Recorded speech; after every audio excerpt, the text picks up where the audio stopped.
आम्ही पहिल्यांदा सांगतो आणि मग आपलं ते मनोगत व्यक्त करतील. पुण्यश्लोक वैल्यादेवी होळकर यांचा जन्म 31 मे 1725 रोजी चौंडाळ तालुका जामखेड जिल्हा अहमदनगर येथे झाला.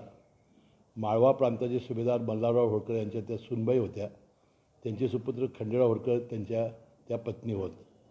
1754मध्ये पतीच्या कुमेरच्या लढाईतील मृत्यूनंतर सासरे मल्हारराव यांनी सती जाऊ त्यांना दिलं नाही. अनेक मंदिराच्या त्या आश्रयदात्या होत्या.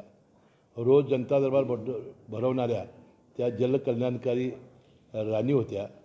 सांस्कृतिक चळवळीला नेहमीच त्यांनी प्रोत्साहन दिलं.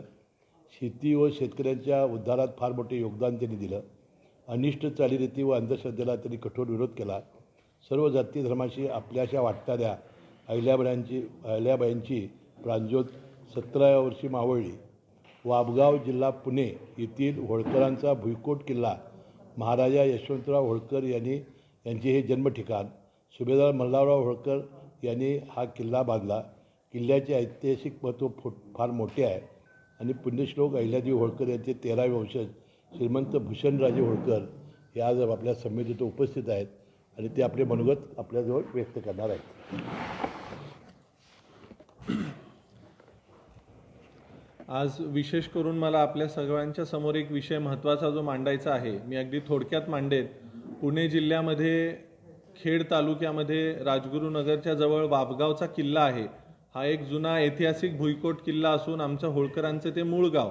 सुभेदार मल्हारराव होळकरांनी तिथे तो किल्ला बांधला आणि ज्या योद्ध्याने सबंध देशामध्ये सगळ्यात पहिले इंग्रजांच्या विरोधात लढा उभारला ते महाराजा यशवंतराव होळकर, ज्यांना भारताचा नेपोलियन म्हटलं जायचं, त्यांचं ते जन्म ठिकाण आहे. आणि असा ऐतिहासिक महत्त्व असलेला हा किल्ला अनेक वर्षांपासून दुर्लक्षित होता, उपेक्षित होता. तिथं रयत शिक्षण संस्थेची शाळा भरायची. अनेक वर्षांपासून सबंध देशातल्या होळकर प्रेमींची ही इच्छा होती की हा किल्ला संवर्धित व्हावा, त्याचं जतन संवर्धन व्हावं. म्हणून आम्ही गेल्या 4-5 वर्षांपासून या किल्ल्याच्या संवर्धनासाठी प्रयत्न करत होतो. महाराष्ट्र शासनामध्ये 2017-18 पासून आम्ही हा प्रयत्न करत होतो. विविध गव्हर्नमेंट्स ज्या होत्या त्यांच्याकडे आम्ही हा पाठपुरावा करत होतो. मागच्या वर्षी रयतचे जे अध्यक्ष आहेत माननीय शरद पवार साहेब यांनाही त्या किल्ल्यावर नेऊन आणलं होतं आणि त्यांनी तिथं आम्हाला आश्वस्त केलं होतं की आम्ही रयतकडून कोणतीही अडचण या संवर्धनाला येऊ देणार नाही. पण त्यानंतर हा परत प्रश्न थोडे दिवस प्रलंबित राहिला. नंतरच्या कालखंडामध्ये आम्ही आदरणीय मुश्रीफ साहेबांना भेटलो.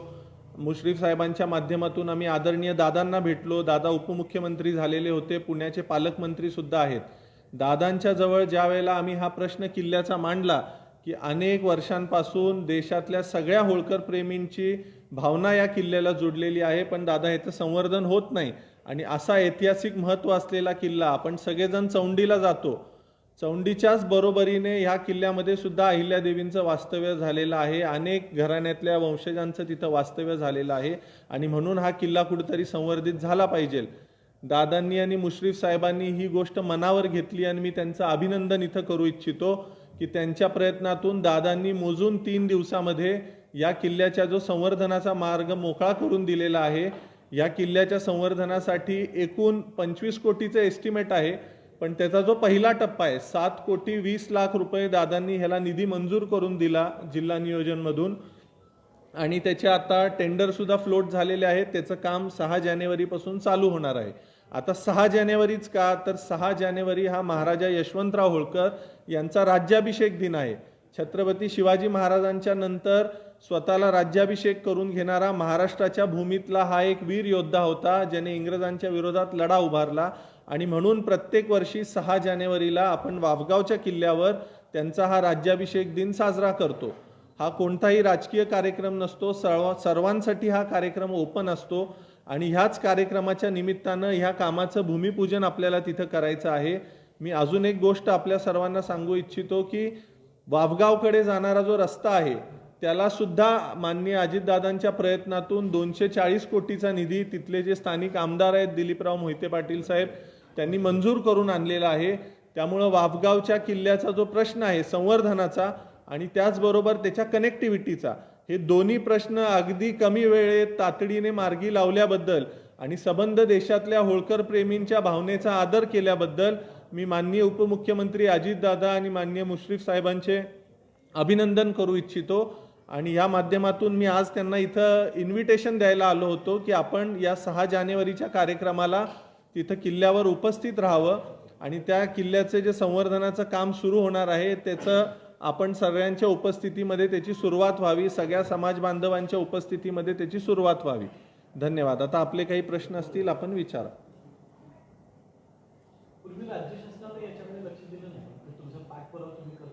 नाही, आम्ही सतत पाठपुरावा करत होतो, पण आता मी इथं कुणावर टीका करू इच्छित नाही.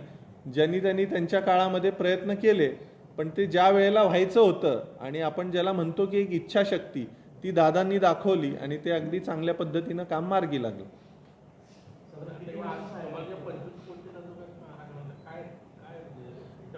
8 एकराचा तो किल्ला आहे. त्याच्यामध्ये तटबंदी आहे पूर्ण किल्ल्याची. किल्ल्याला 3 मोठे प्रवेशद्वार आहेत. किल्ल्याच्या आतमध्ये एक राणी महाल आहे. त्याच्याबरोबर रायगडावर जशी राजसदर आहे तशी तिथं एक राजसदर आहे मोठी. त्या राजसदरेमध्ये पूर्वी त्या काळामध्ये दरबार भरायचा.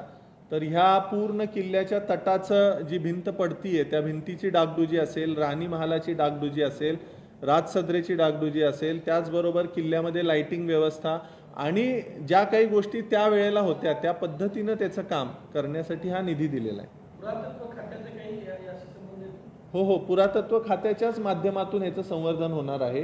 कारण आपल्याला त्या काळामध्ये जसा किल्ला होता तसाच तो पुन्हा करायचा आहे. त्यामुळे त्यांच्याशिवाय हे होणार नाहीये आणि जिल्हा नियोजनच्या माध्यमातून त्यांच्याच मार्फत हे काम होणार आहे. 25 कोटी. मी स्वतः आर्किटेक्ट आहे. 25 कोटीचं त्याचं एस्टिमेट आहे. त्याचे ड्रॉइंग्स, त्याचे जे काय 3D वगैरे आपण सगळं लॉन्च केलेलं आहे, आपल्यापर्यंत ते पोहोचेल आणि साधारणपणे 2 वर्षात त्याचं काम पूर्ण व्हावं ही आमची अपेक्षा आहे. 2017-18 पासून याचा पाठपुरावा चालू आहे. त्यावेळेचे मुख्यमंत्री देवेंद्रजींच्याकडेही आम्ही पाठपुरावा केला होता. नंतर पुण्याचे पालकमंत्री चंद्रकांत दादा होते, त्यांच्याहीकडे पाठपुरावा केलेला होता. उद्धवजींच्याकडे केलेला होता. पण ते अशी सत्कार्य जी आहेत ती होण्याचा योग कुठल्या तरी एका व्यक्तीचा असतो आणि दादांची जी कामाची धडाडी आहे त्याचा जर विचार करता आम्ही दादांच्याकडे ज्यावेळेला गेलो अगदी कमी वेळेत हा विषय त्यांनी मार्गी लावला. थँक्यू. आभारी आहे. चांगली हे झालं.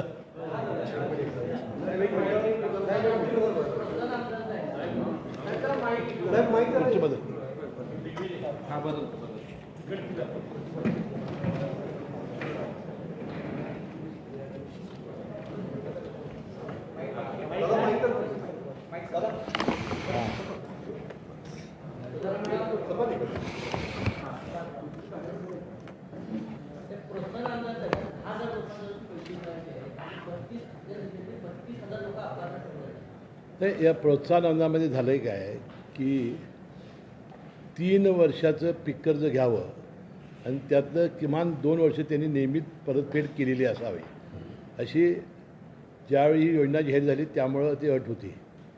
आणि आपलं ऊसाचं पीक हे 1.5 वर्षाचं असतं. एका वर्षी 2 वेळा पीक कर्ज घेतलेलं आहे.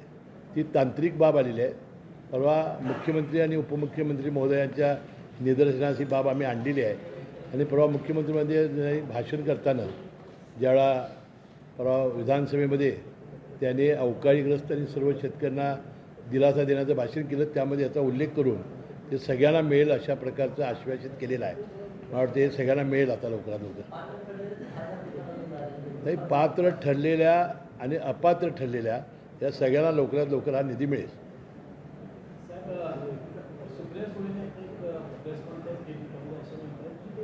राज्य मंत्रिमंडळामध्ये गँगवॉर सुरू आहे. कोणी कुणाचं ऐकत नाही आहे आणि सरकारला पॉलिसी पॅरालिसिस झालेला आहे. आता आपण बघितलं असाल, आता आम्ही तर जाऊन आता 5-6 महिने होत आले असतील, तर इतके प्रचंड निर्णय घेतलेले आहेत. पॅरालिसिसची व्याख्या मला काय कळाली नाही.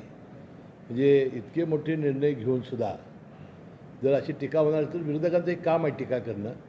हे काम करणं हे आमचं काम आहे.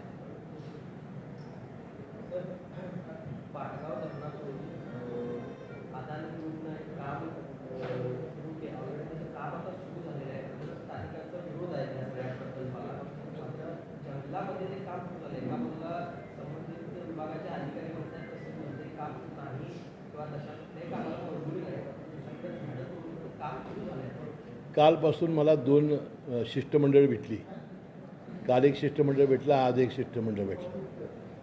तर मी त्यांना आश्वस्त केलेलं आहे की त्यामध्ये माहितीच्या अधिकारात त्यांनी जी माहिती आणलेली आहे ती बाष्पीभवनानं खाली ते पाण्याचा साठा करणार आहेत आणि त्यामध्ये बाष्पीभवन जर झालं तर हे पाणी वापरायचं असं काहीतरी त्यामध्ये लिहिलेलं आहे असं त्यांनी मला सांगितलं.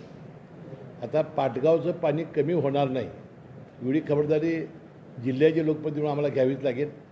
आम्ही सर्व लोकप्रतिनिधी मिळून देवेंद्र फडणवीस या खात्याचे जे मंत्री आहेत जलसंपदा त्यांना आम्ही भेटू आणि त्यांना नेमकं ह्याच्यामध्ये काय प्रकल्प आहे आणि कोल्हापूर जिल्ह्याचं एक थेंबही पाणी जाणार नाही अशी आम्ही भूमिका घेऊ आणि त्या पद्धतीनं त्यांना भेटून याचं निवेदन देऊ.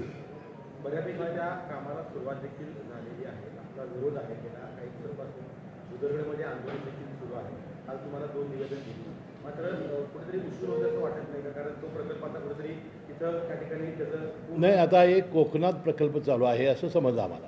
आता कोल्हापूर जिल्ह्याच्या पाटगावच्या पाण्याला धक्का न लावता ते खाली काय करत असतील तर आम्हाला माहिती नाही, परंतु पाणी आमचं जाऊ नये एवढी खबरदारी आम्हाला घ्यावीच लागेल. शहराच्या एका महत्त्वाच्या प्रश्नाकडे उत्तर गांभीर्याने बघायला पाहिजे की गेल्या 3 दिवसामध्ये विक्रमी भाविक आलेले आहेत.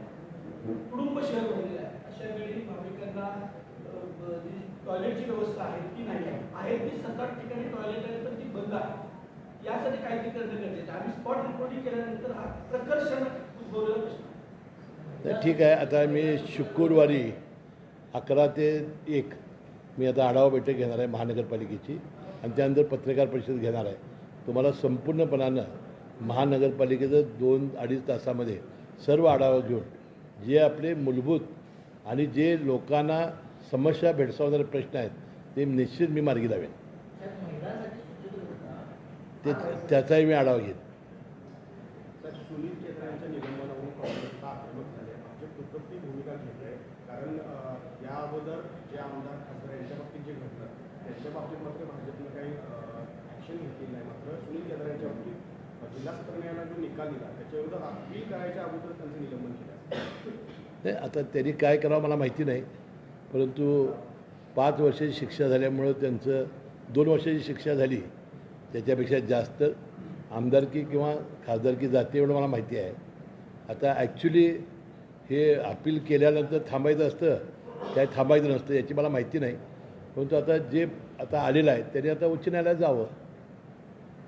आज आपल्या हस्ते पोलिसांच्या ज्या गाड्या आहेत त्याचं वितरण झालेलं आहे. त्यानंतर बुलेट सवारी देखील केलेली आहे. काय सांगा? मी खासदारांच्या मागं बसून बुलेट स्वारी केलेली आहे. नाही, आम्ही जिल्हा नियोजन मंडळाच्या वतीनं गेले 3-4 वर्षापासून अजितदादा त्यावेळेला उपमुख्यमंत्री होते आणि वित्त आणि नियोजन मंत्री आणि आर पाटील साहेब गृहमंत्री होते त्यावेळेपासून पोलिसांना चांगली वाहनं देणं. कारण आता गुन्हेगारांच्याकडे BMW मर्सिडीजसारखी वाहनं आहेत आणि आमच्याकडे तवेरा बिवेरासारखी गाड्या आहेत. त्या बदलून चांगल्या गाड्या देणं, शस्त्रास्त्र चांगली हे करणं. कारण त्यांच्याकडे AK-47पेक्षा जास्त अत्याधुनिक शस्त्र आहेत आणि आमच्याकडं डबल बार अजून बंदूक आहेत. तर आणि निवासस्थानं विशेषतः पोलीस दलातील कर्मचाऱ्यांची मानसिकता जर व्यवस्थित राहायची असेल तर त्यांची निवासस्थानं चांगली असली पाहिजेत. त्यांच्या मुलाबाळांचं शिक्षण चांगलं झालं पाहिजे. यासाठी निवासस्थानं बांधणं, त्यांना चांगली शस्त्रास्त्र देणं आणि त्यांना वाहनं देणं हे आम्ही आता जिल्हा नियोजन मंडळातून निधी देतो आहे आणि मला वाटतं सगळ्याच राज्यामध्ये हा उपक्रम राबवला जातो. काल सर्किट हाऊसला बैठक झाली, मात्र त्या ठिकाणी शिंदे गटाचे काही महत्त्वाचे पदाधिकारी नेते देखील उपस्थित होते. काय नाही, शिंदे गटाचे 2 अध्यक्ष आहेत, त्यातले एक रवींद्र माने हे हजर होते आणि दुसरे जे खासदार दोन्ही होते. एक खासदारांचा वाढदिवस होता त्यामुळे ते बाहेरगावी गेले होते तहसील माने. एक खासदार तानाजीराव सावंत आरोग्यमंत्री आले होते. आंबेडकर साहेबांनी ते त्यांच्या कार्यक्रमाला व्यस्त होते. कार्यक्रम होता, पालकमंत्री म्हणून आणि वैद्यकीय शिक्षण मंत्री म्हणून सुद्धा असणं अपेक्षित होतं. मात्र कार्यक्रमाला मला निमंत्रण देण्यात आलं होतं. तानाजीराव सावंत स्वतः बोलले होते. आमदार आंबेडकरांनी मला निमंत्रण दिलं होतं. माझे नियोजित दुसरे कार्यक्रम असल्यामुळं मी जाऊ शकलो नाही. खासदारांच्या पाठीशी असं राहणार आहे. हो, हे बघा आमची भूमिका एक असते, ज्याच्यावर राहू ते निष्ठेनं. सर, एका बाजूला इंडिया आघाडीतली नेते गौतम तरुण पडतायत, मोर्चे काढतायत. दुसऱ्या बाजूला काल शरद पवार साहेबांनी एका कार्यक्रमामध्ये जाहीर कौतुक केलं त्यांचं. कसं बघताय या नाही, आता ते सर्वश्रुत आहे. अदानी आणि पवारसाहेब यांचे संबंध हे फार जुने आहेत. म्हणजे मुळात मोदीसाहेब गुजरात राज्याचे मुख्यमंत्री होते, पवारसाहेब केंद्रात मंत्री होते. त्यावेळेपासून एक तरुण चांगला उद्योजक म्हणून कायमपणानं पवारसाहेबांनी त्यांना सहकार्य केलेलं होतं. त्या काळात आमच्या तरुण मंत्र्यांना घेऊन त्यावेळा एक मुंद्रा जे हे बांधलेलं होतं बंदर, ते दाखवायलासुद्धा आम्ही सगळे राष्ट्रवादीचे मंत्री त्यावेळेला गेलो होतो. त्यावेळेला मुख्यमंत्री होते आपले मोदीसाहेब गुजरातचे, आणि अदानींनी बांधलं होतं. म्हणजे त्या दिवसापासून त्याचे संबंध आहेत. त्यामुळं एक तरुण उद्योजक म्हणून ते आज उदयाला आलेले आहेत आणि आता जगामध्ये जगप्रसिद्ध झालेले आहेत. ठीक आहे, आता त्यांच्याबद्दल काय मतप्रवाह आहेत, काय आहेत, ते आता त्याचं उत्तर ते देतील. दोघांचे संबंध चांगले आहेत. साहेब, एकोणाला इंडिया आघाडीमध्ये प्रकाश आंबेडकर येण्याची चर्चा असताना प्रकाश आंबेडकरांनी राज्याच्या सगळ्या जागांवर उमेदवार उभे करणार अशी घोषणा केल्याचं कळतं. पण याकडे कसं बघताय तुम्हाला फायदा? आता इंडिया आघाडीबद्दल आम्हाला बोलण्याचा काय प्रश्न आहे. आम्ही आहोत महायुतीमध्ये. त्याचा परिणाम तुम्हाला काय होतो? नाही, आता एकत्र असते आणि एकत्र नसणं हा भाग वेगळा आहे. आता 2024ला नरेंद्र मोदी साहेबांना कोण अडवू शकत नाही. सी वोटरचा एक सर्वे आलेला आहे. आता जर लोकसभेचे इलेक्शन महाराष्ट्रामध्ये झालं तर मोदी याला 28 जागा आणि इंदिरा साधारणतः 20 ते 21 जागा निघतील. आता तुम्ही एक्झिट पोल ते बघितले होते त्यावेळा, मध्य प्रदेश, राजस्थान, त्यानंतर छत्तीसगड काय झालं ते बघितलेलं आहे. त्यामुळं हा तरी आता 6 महिन्याने होणाऱ्या निवडणुकीचा अंदाज आहे. त्यावेळी झालेला निवडणुकीचा अंदाज होता आणि तो कसा चुकला हे बघितलेलं आहे आपण. कोल्हापूरच्या जागांबद्दल काही चर्चा काही सुरू झाली का?